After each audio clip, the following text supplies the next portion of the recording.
Nilang pawa dito sa poong may gawa. Masama kaisipan, iyong mga napalatsan ay umalis sa pagkuhan sa Jerusalem na bayan.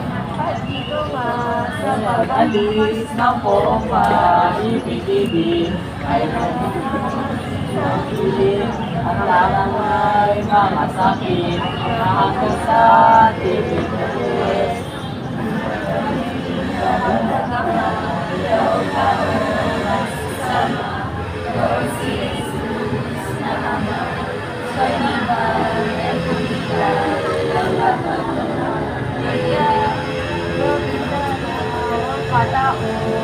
Siya pinili ni Cristo, Apostoles ng Pagkakas sa mundo, ang kaliyang Ebanghelyo.